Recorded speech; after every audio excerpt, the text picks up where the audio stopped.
Okay, as we're heading into the home stretch here, once again, I want to thank you for being a part of our day here at Compelled. I'm really looking forward to this last session, and I'm grateful for you sticking around.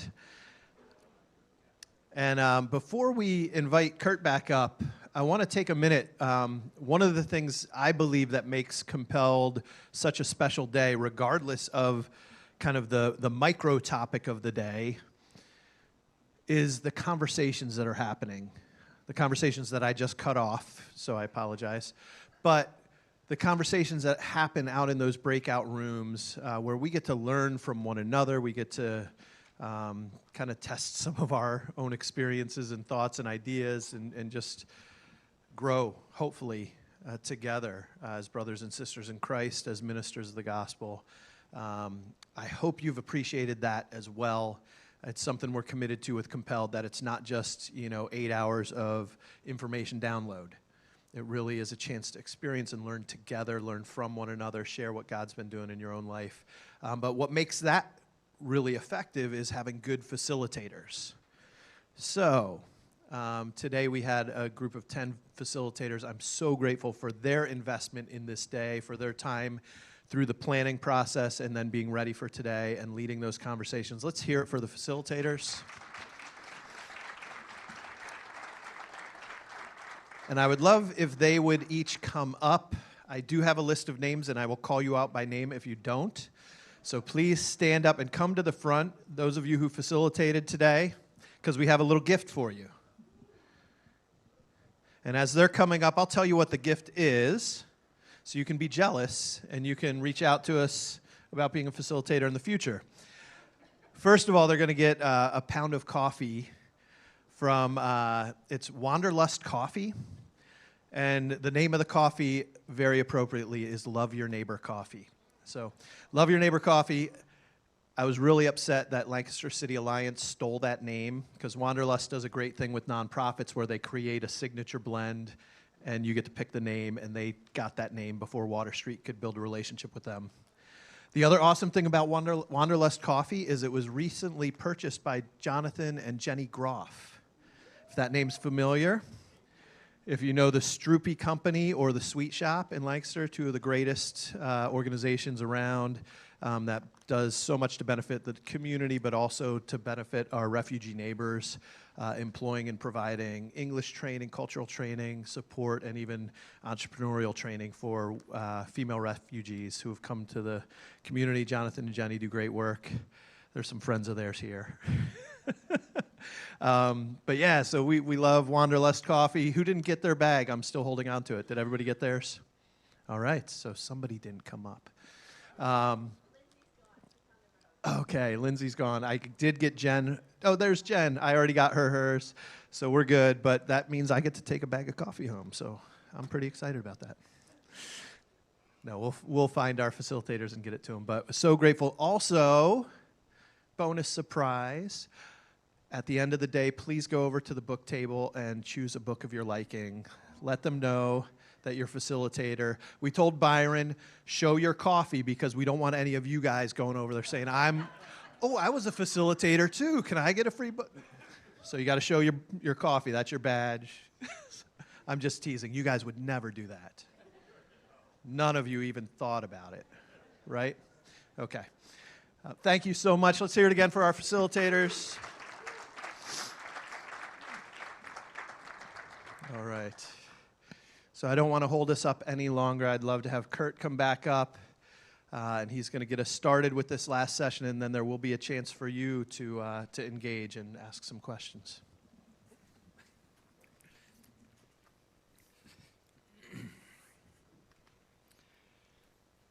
So just to introduce our time, it's often the case that we come to conferences like this because maybe we see the topic and we think, the topic sounds interesting, or we maybe want to hear from the presenter what they might have to say. But invariably, if we're coming here, it's because there's something within us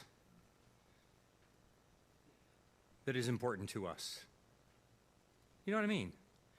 Like, I come with curiosity. I come with questions. And it's possible that I might, have nothing to say to your questions. And you still have them. And now is your opportunity. Because this has been a conversation. And I granted, like, I've been the one who's been yapping. But I can assure you that I'm aware that this has been a conversation. This has been a conversation that's been taking place between us and between you at your tables, and certainly between you all in your respective groups. It's an ongoing conversation because our God is not a God of violence. Our God is a God of words. Right? He spoke and brought order and purpose. He's a God of words. He speaks.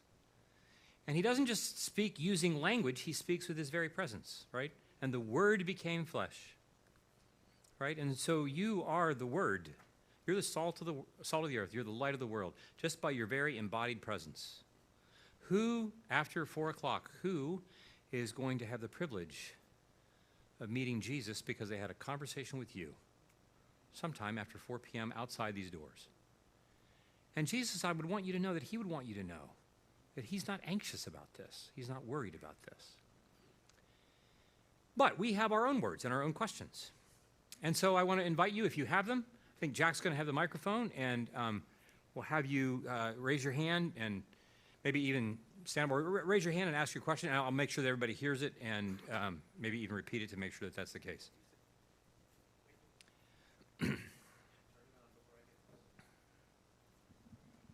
Did you say stand up? Oh, you don't have to. Oh, okay. Yeah, you did hear correctly that I almost said that, and then I caught myself. So, yes. Define shame. Define shame. Okay, I had a conversation. So let me ask this question: How would it be helpful to know the definition? Well, let me go back to my notes. Yeah. Let me go back to my notes. Now I'm going to stand up. I sense a sermon coming. I'm not a preacher. Shame being a body thing starting 15 to 18 months of age, 1 Corinthians 8:23. You referred to that a couple of times today. 8, 2, and 3, yeah. Chapter 8, verse 2, yeah. You referred to that a couple of times today, and in our group, we were talking about that once again as to what shame really is and how it really is supposed to feel, how it's not supposed to feel, that whole thing about that word. Yeah, so let me just say that... Did I get that right, group? Yeah. So let me just say this. One thing that it's helpful for us to be aware of, that we often ask questions, as we have here, in order for us to know exactly what the answer is, right? Because we want proper information, so that we're not wrong about things. And so let me just say this, that when it comes to this question, and someone was asking me this earlier, and I said, from where I sit, I don't talk about shame as a thing that has a definition. I don't define shame, we describe it. Okay. We describe it in terms of what our experience actually is. And our experience is this felt sense that we can look at somebody and we can see them turning inward, we see their gaze turning down, we see their body turning away. So I don't just turn away from within myself, I turn away from others. Does that make sense? Right? We see that dogs do this, right? So I don't need to have a prefrontal cortex. I don't need to be a thinking. This is why we mean, like an 15 to 18-month-old child does not have a fully developed prefrontal cortex. And so they can sense it and feel it in their bodies like we sense and feel lots of things. When someone walks in the room and sees you, before the words, "You're here," comes out of their mouth, you see it on their face, and you sense somebody coming for you without violence. Now, here's the thing. When somebody does come for you without violence, they're trying to make contact. This is when Jesus, I'm sure, now I wasn't there, but I'm sure that when he asks, "What do you want?" I'm guessing he's not turning to them and saying, like, "What do you want?" I'm guessing it's some sense of like, "What do you want? What do you want? What do you want?" And here's the thing. The thing that we most desperately long for, because we are a wanting, desiring people. I want to be seen, soothed, safe, secure, so that I can go on and make things and bring them to my dad, like the dog with its master, so that I see my master's pleasure in my presence and the things that I'm making, so that in that, I then go out and make more stuff. This is what we do. Evil hates this. These things all take place in the context of intimate relationships. Right? I mean, this is children. Children do this. And the thing is, like, when you're 50 years old, it's still the same thing. You come to your board, you come to your friends, you come to, and we want people to say, you're here. You're here with your idea. Even if we think that your idea is maybe not so great. But you're here. And we want to talk about your idea. We want to be curious about this. We want to come. Here's the tricky piece. Because all of my unrepaired ruptures have taken place in the context of intimate relationships, when you come for me, you start knocking on the door of where that unrepaired rupture is because you're trying to make contact. I remember that intimacy is dangerous. And just because you're coming for me does not mean that I will make you welcome. The rich young ruler comes to Jesus and says, "What must I do?" The dude is serious. And Jesus is taking him seriously. And at the end of the day, when you read Mark's gospel, right, it's the one gospel where we read what? And Jesus looked at him and loved him. Right? The fastest moving gospel of the four. And somehow, whoever was there saw the look, and the ruler missed it, or was too off-put by it. Because when you come to look for me with intimacy, and you land in some part of me that has felt intimacy and knows its danger, I may quickly, with my very body, turn away from you because it's too hard. Because there's too much shame residing in this space. Does that make sense? And so, you know, it's easy then. It's easy for us to resort to, like, we think that what we're really going to do to form people is to mostly, it's just going to educate them. We're going to educate them from the pulpit. We're going to educate them in our Sunday school classes. We're going to educate them. We're going to, like, left to right, top to bottom, and we have to be reminded, this is not how the mind forms. The mind most powerfully forms bottom to top and right to left. And shame takes advantage of this. And so this is why formation takes such a long time. Right? The Hebrews, like, 40 years, man. Not 40 days, not 4 weeks, 40 years. Me, 62 years, and I still, like, it's trouble. Right? Okay. Is that all helpful? Yeah. Oh, wait, one more thing. One more thing. Sometimes people will ask, like, oh, shame, like you just talk about shame as if like it's a bad thing. It's important to know. Shame is obviously, you read the text, shame is obviously an inbuilt part of the creation, right? It's a signal, just so you know. Shame in and of itself is not a bad thing. The trouble that we have is how we respond to it. Adam and Eve responded to it by turning away from God and turning away from each other. This is why I need somebody to come and find me in my shame, because I have such a proclivity to turn away from you when you're coming. Okay. Yes. So just kind of piggyback off of that question. I believe throughout your sessions you also talked a lot about like unrepaired ruptures, yeah, and the importance of dealing with them. I know myself, and there's probably others in the room, where it's like, as you have a relationship with people, you probably encounter people who just, either they're maybe in denial or blind to it, or who just don't seem to ever want to deal with those ruptures. So how do you draw boundaries, or maybe share your thoughts on, is there a time where you need to walk away if someone is just like, they don't repair? Yeah. Are you thinking of someone in your life right now? Probably 10 people at least. Probably 10. Okay. But no, yeah. Okay. Stay with me. How would knowing the answer to that question be helpful for you? It's a completely reasonable question. How would knowing the answer to it be helpful? For me, I think it's knowing, like... Microphone. Oh, sorry. I think for me, it's knowing, all right, like, not to be, I guess, like, hurt anymore. You know, like, if people aren't dealing with something, they tend to lash out. So it's like, when do I just be like, hey, the cycle's never going to end? Right. And so are you worried that you won't know where the line is? Or worrying on giving up too soon on somebody. So what happens if you give up too soon on somebody? What happens to you? I guess to me, feeling guilt of like, oh man, I was the one who gave up on them. So I want to invite you to consider that it's not guilt, that's shame talking. Yeah.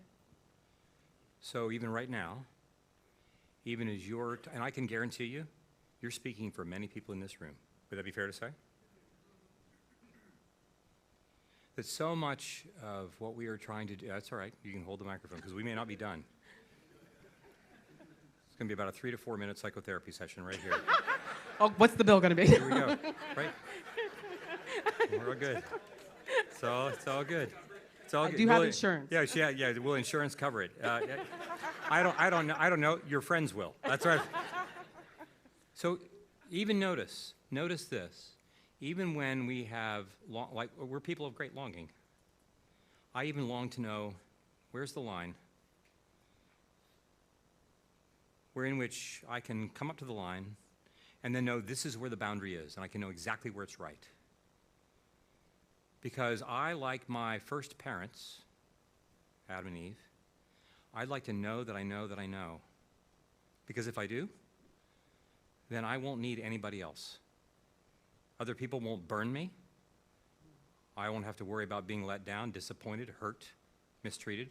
I won't worry about crossing over the line too far, giving in too much, or setting the boundary. And I'm going to be the one who has some part of my story where I haven't done things well enough that is now being brought into the room. Does that make sense? Mm-hmm. Anytime we ask questions, it's important to know this. When we ask questions, most of the time, questions are running cover for longings that are underneath them.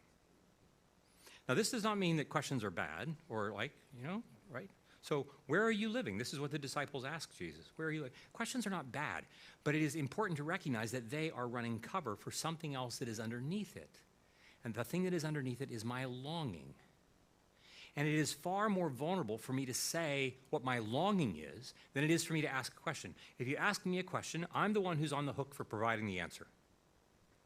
If you tell me what you want, and it's possible that I may have the opportunity to give it to you and choose not to, that's not going to be very fun.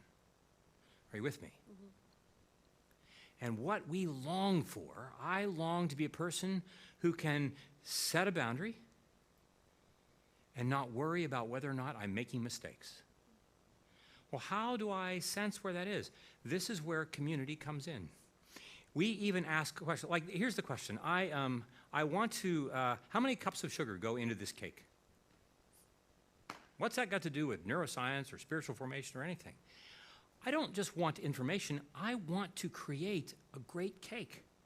That's what's behind my question. I have a longing to bake something that people will enjoy. But I'm not that aware of or in touch with my longings because too many of my longings have been entangled with my wounds.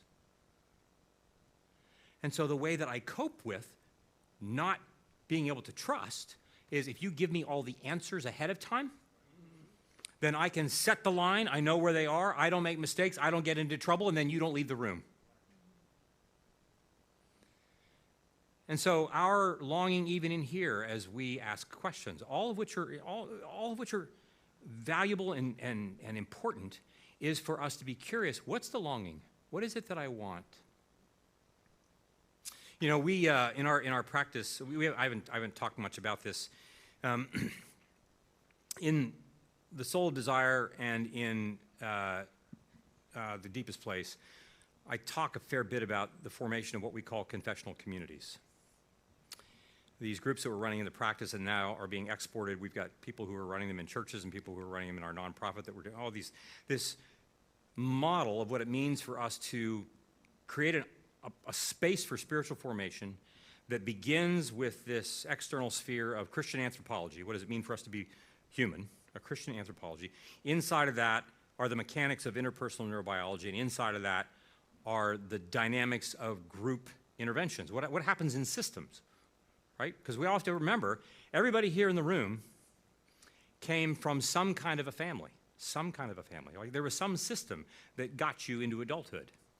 And there is no system in the world the U.S. Postal Service, a law firm, a school, a church. There is no system that is not ultimately based off the family. Two parents, often, not always, who are at the top. You have firstborn, secondborn, third. Anybody here a firstborn? Right? Anybody here a lastborn? Right. Y'all should get together and have it out. Right? Because you all know, like I came along, right? I'm like my brothers were 18, 16, and 11 when I was born. My oldest brother goes off to college. A week later, I'm born. He comes home at Thanksgiving. What's this? And we grew up in a system. My parents raised sons in the 40s, 50s, 60s, and 70s. Like, those aren't even the same universe. Right? You follow me. So we live in a certain system. And I got married when I was 20, just past I turned 24. We got married, and we would go home. I was in medical school. We would go home for Christmas to my family, right? And my brothers and their families would come home, like my brothers now, who have their own kids. I am closer in age to my nieces and nephews than I am to most of my brothers, right? We would go home, and we would then, after being at home for the holidays, we would go back home either to Dayton or to Philadelphia, and my wife would say, gosh, it was really great to be with your family, but I was just curious because this guy showed up while you were there. And he looked like you. His voice sounded an awful like you. And in fact, every night he showed up in my bedroom. But he wasn't you. Like, I'd like to know what happened to you when we went to your families. Because whoever he was about 12 or 13 years old. You follow me. She's talking about me. And I'm like, what are you talking about? Like, I don't even know that what I have done is come back into my family system, and I have turned into the youngest sibling in the house that doesn't disagree with anything, that doesn't feel like I have a voice, that I'm like, look, my brothers gave me a nickname, Little Joseph. You remember the coat of many colors? Oh, yeah. This was me. Little Joseph, like, oh, I'm Little Joseph. I'm a Bible character. Like, no. They didn't call me Little David. They didn't call me Little Jeremiah. Right? So here's the thing. We are all living in systems. We are being formed by systems far more powerfully than we are being formed by our own individual Bible reading. We're being formed by a community. The question is, what is the community that's forming you? These confessional communities that we're working on create space. We have what we call a storytelling liturgy. How do we tell our stories? There's a way that we do this. How do we then how do we collectively, as a community, discern? So when people want to ask the question, like, where do I set the boundary with this person that I don't know what to do with? It might be in my family, it might be a friend, it might be an enemy, it might be who. How do we do this? And we'd like to know, please give me the black and white answer. Where's the line? To which we say, we believe that the Spirit of God is going to reveal to you what you need to know. And this might not be easy for you to figure out, but we are not leaving the room. We don't expect you to have the right answer all the time. In fact, you might set a boundary someplace and discover 3 days later that that was the wrong place. And we're not afraid of it. We trust that the Spirit of God is using this to form you. We might make decisions because what are we, like, I tell people in our practice, like, are we a mental health provider practice? Actually, yes, but not really. What we are purveyors of wisdom. This is what you are doing in your ministry. You are purveyors of wisdom. We want to bring people into our places in order for them to learn what does it mean to live wisely in the world. This is the scripture, right? It's a text that teaches us how to live wisely in the world. But I can't figure that out. We have to figure that out for me. It's not good for the man to be alone, right? It's the man and his wife were naked and unashamed. It's Curt and John and Sarah and Phyllis, and I need to have a collection of people by whom I can be seen, I can be known, such that I can then discern, oh, I'm going to take the risk of setting the boundary here. And I'll be comfortable and confident to know that if things get difficult, I know where I'm going to come to be seen, soothed, made to be safe once again. How's that? That work? Okay. That'll be $5. Now everybody's afraid to raise their hand for the next question. No, but we have a brave soul. So I have dealt with many layers of shame And but I find myself, I'm aware at this season that my imagination is very stunted. My disappointments have been many, so I don't dream much. How do I begin finding God and recovery in what was stolen in the younger years? How do I find God in my recovery and from what was stolen in my younger years?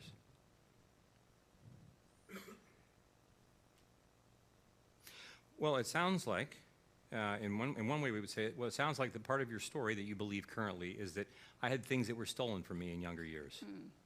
Would that be fair to say? That that's part of the story, that somebody is telling that part of it. You know, somebody has been given a chapter to write. Your story was stolen in your younger years. But that's not just a fact. I have feeling about that. I give meaning to that. Therefore what? Therefore I am no longer able to create. I was yanked out of art school when I was 18, when I could have been a contender. Does that mean I will never paint? Is that the story that I tell? What are the things that I feel? What are the things that I believe? What is the story that I am telling about the story that has been told about me? Are you with me so far? Yes. You with me? You all with me? You're right? Because we are, like, you're asking the question that everybody here in the room is asking in some way, shape, or form. And so we come to this space, and this is where we would say, oh, we suffer with this. Because I get caught in the loop of what I am doing to myself in the way that I tell a particular part of my story over and over and over again in the privacy of my own mind to myself, and nobody is there to ask me the question, what do you mean when you say that? Here's what I would love for you to do. I would love for you to begin to think about taking a painting class. And you're like, well, I never thought of that. No, because our shame keeps us from imagining. And this is what my wife is she's a child development specialist, a social worker. Like, she retired a couple of years ago, but she's a child development specialist, which means it's great because, you know, like I get an extra parent in the house for me. And one thing she likes to say is that, you know, children are expert observers. They are. They see all kinds of things, right? They see things, sense things, pick up on things that parents choose not to look at, right? They are expert observers, and they are horrible interpreters. They do not interpret things well. And then she will go on and say, this is why one of the parents' main jobs is to interpret the world for a child. This is our job. We interpret the world. When I'm training clinicians, we like to say, your job is that of a multilinguistic border stalker. You're stalking the border between the life that your patient is living and the story that they are telling and the story of the gospel that is about to invade them. And you are the one who stalks the border, helping to interpret for them both what their story is and what the gospel story is, back and forth. What are you doing? You're purveying wisdom. You're asking all kinds of questions. You're using EMDR, you're using IFS, you're using all the kinds of things that we're using. But what are we doing? We're purveying wisdom. But we are stalking the border. This is what Jesus does when he comes. Like, he steps into Satan's territory. He's like, I'm going to walk, and here's where I'm going to walk. In this particular time and space, stalking the border. Are you with me? This is what you do. But there are parts within our own hearts as well that we've kept this out of, right? Until someone is coming to us and they are stalking our borders. And they're going to ask the question, well, I know that you said that this thing has been stolen from you. What's the story that you would like to tell? What's it going to cost you to have the story that you want to have? What do you want? So frequently, I am so focused in my attention on what I don't have, on what happened to me. I am consumed with my regret. And this is where I focus my attention, that I don't have someone who will come and say, I would love for you to take this risk. And if you take that risk, that will help me take the risk I need to take in my life. And so you don't become part of a community in order just for the community to help you fix your problems. You become part of the community in order to, with your vulnerability, create opportunity for healing for everybody else in the room. When people come to our communities, I tell them, look, I want you to come because I think the group is going to be helpful for you and you're going to be helpful for the group. But you're not going to be helpful for the group primarily because of your wit and your wisdom. I can tell you, when you go to church, this is what we kind of do in these confessional communities. Shall we talk about this for just a second? Can we do this? Because this is just like church. This is what happens. In fact, people tell us, they will often say, why can't what we're doing here be church? We'll get at that in a second. But we'll do this. Okay, so people come to these confessional communities just like we come to church. And most of the time, we come to the confessional community because I'm asking the question, what can it do for me? This is why your parishioners come to your churches. Right? What can you do for me? And this is not a bad question. They want to be Jesus followers. They were like, and so yes, I want to come here because I have a life that's real, that's outside the church, of course, because the real life isn't in the church. How could it be? And so I'm living this life that's outside the church. I want the church to help me do what I want to do well, genuinely, earnestly, be a Jesus follower. Fair enough. People come to the group. It's the same thing. I've come to the group. Curt has invited me to come to the group. We're going to be part of this group. Curt and Courtney are going to lead this, men and women, 6 or 8 people who are in this group. And we're coming because I have I have depression, I have anxiety, I have a marriage problem, because I'm a problem to be solved. Even though we've told them that they're actually a piece of art that is being revealed, they don't quite get that yet. So they come and they're a problem to be solved. And we say, oh, this is like Home Depot. You have a plumbing problem in your house and you come to Home Depot. And when you do, you come to Home Depot and you go to the plumbing section. And there are people from Home Depot that help you with this. They give you the things you need. All this is good. And you take that home and you fix the plumbing problem in your house because you think that the main problem that you have in the world is in your house outside of Home Depot, outside of the church, outside of the group. You with me so far? But if you come to Home Depot frequently enough, you start to discover that, gosh, well, every time I'm there, like Sam shows up and Sarah is there. And they also have plumbing problems. Now, they have their own particular plumbing problems that are in their house, someplace else, but as we come, we start to talk. We start to have conversations about our common plumbing problems. And we find that, oh, this is really helpful because I get support from Sam and Sarah, she gets support from me, because we know that we have these problems in our houses for which we come to Home Depot, right? This is like, okay, I'm going to come and I'm going to get on a service committee at my church because we have these other common problems. Are you with me? Okay, you're tracking. And then one day, somebody comes into the confessional community, into church, and they discover, like, oh my gosh, Home Depot has plumbing problems.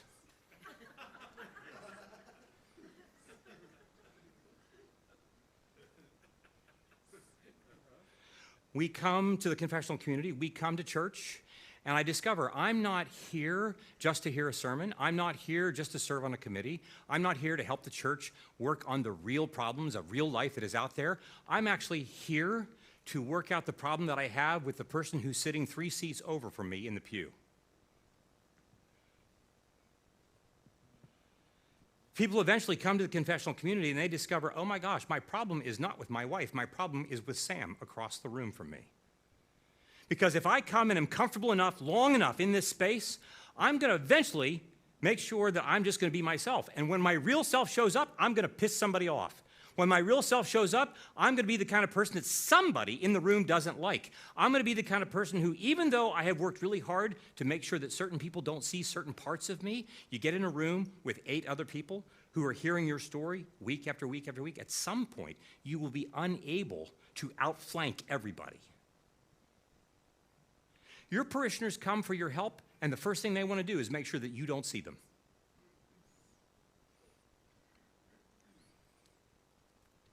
Transformation, is that what you really want? Are you really serious?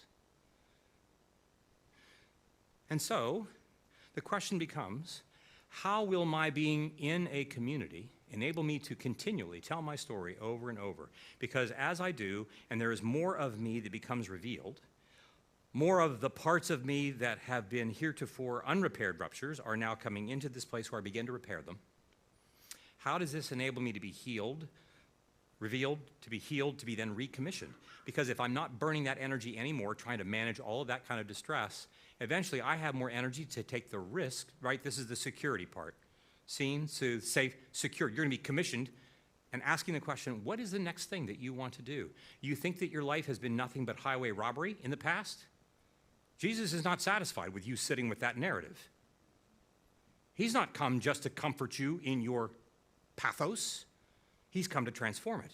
He's come to commission you to start to do a new thing that is going to take courage, and it is going to be frightening. It is not going to be easy. And he's saying, right, the road is hard, the gate is narrow, and it is the most beautiful, joy-blindingly thing you will ever do in your life. But to do it, you cannot do it by yourself. You do it in the same way that the Father sent me. You do it by opening your wounds. This is John chapter 20 with Thomas. Here, put your finger right here. Right? So when we tell people, when you come to Home Depot, I can assure you that you're going to be helpful for people, but not because of your wit and your wisdom. You're going to be helpful because of your vulnerability. Because vulnerability is what Good Friday is all about. We are saved because we have a Savior who was broken and bloodied, who was pierced for our transgressions. He didn't just check off boxes. And then he says to the disciples in John 20, as the Father has sent me, now that's how I'm going to send you. And so it is in your wounds, when people see your vulnerability, when people recognize that we are imperfect at this thing that we call following Jesus, and he is not worried about it. When we love each other in spite of our ruptures, when we work to repair things that we otherwise don't know how to, but because somebody else is not leaving the room, this becomes the transformation of the body of Jesus. Does that make sense? And they will look at you, and they will glorify your Father in heaven.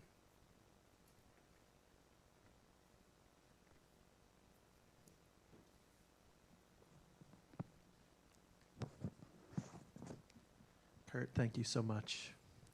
I'm going to ask one question that's a little more towards the practical, but I know the answer, yeah, of you. Okay. Because I know somebody asked you this earlier, and others are thinking it. And I got texted this, and somebody mentioned it to me walking by. I said, hey, could you ask Curt this? So 3 people at least. Oh, yeah. If somebody does want to delve a little deeper, you've written some great books. Is there one you would recommend as an entry point? Yeah. To begin to look a little deeper into this? Yeah. And I know one of the answers is buy them all, because that'll help Byron. That's not just one of the answers. And it's going to help you. That's the answer. That's the answer. Okay, buy them all. That's the answer. But I'll give you a chance to speak to that. Yeah, well, so thank you for that question, and here's how I would answer it. Because these 4 books do different things. And so you might find yourself in different places. And I'll just tell you about them.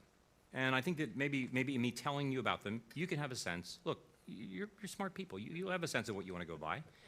And then you'll find that, oh my gosh, I need to buy that one and that one and that. Right? So just go buy them all. All right? It's just, okay, here's the first. So Anatomy of the Soul, which is the first one that I wrote, is really this exploration of neuroscience and spiritual formation. It's this intersection of these things.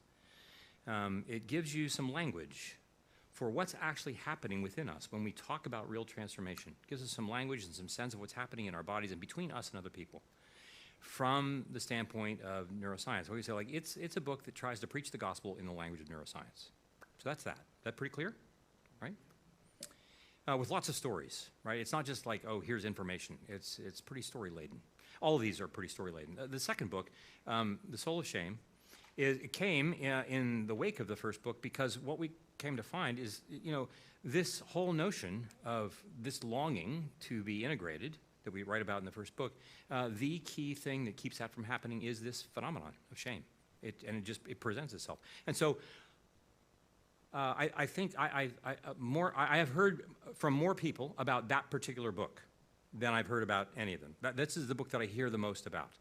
A lot of traction has been developed from that book. And so this notion of shame and the role that it plays, there are lots of, all 4 of these books have neuroscience in them, all 4 of these books have spiritual formation in them, but shame is the topic in that one. And so if that's something where you would like to start, that's a good place to start. The third book, The Soul Desire, I would say is the book, it's probably the book that I'm proudest of, if I can be proud of it, mostly because it was the hardest one to write. And it took a long time to get the idea to kind of like crystallize and coalesce. But I would also say it is the book in which I try to really get at the essence of a lot of what we're talking about here today. This notion that we were created for goodness and beauty. And that we are pieces of art. We are artifacts. That God, and you will be a pillar in the temple of my God. This is Revelation chapter 3. This is what you're being turned into. Can we take it if this is what he's trying to turn us into? And if that's the case, if that's how we're living, this is what we're doing with all the work that we're doing, with Water Street Mission, right? With preaching sermons, with parenting our children, with teaching with developing great curriculum. This is what we're doing. that gets at this question of imagining what it means for us to be creating and curating beauty and goodness in the world, necessarily in the context of community, because that's how it gets done. And then so that's what that's about. And then the last is about, it is this whole notion that if we're going to be human, we're going to suffer. And what does it mean for us to honor our suffering? And how does this conversation between neuroscience and Romans chapter 5, the first 5 verses, how does that help us live in the world? It's not just a theological and neuroscientific treatise on a thing called suffering. It's really an invitation for us to be curious about what do we do as embodied human beings with this thing of suffering that we carry, and how does entering into that actually become the very thing that Jesus is using to transform who we are and the communities that we dwell in. The title of that fourth book. The Deepest Place, Suffering and the Formation of Hope. Mm-hmm. Right. Thank you. Right. Thanks. Let's hear it for Dr. Curt Thompson.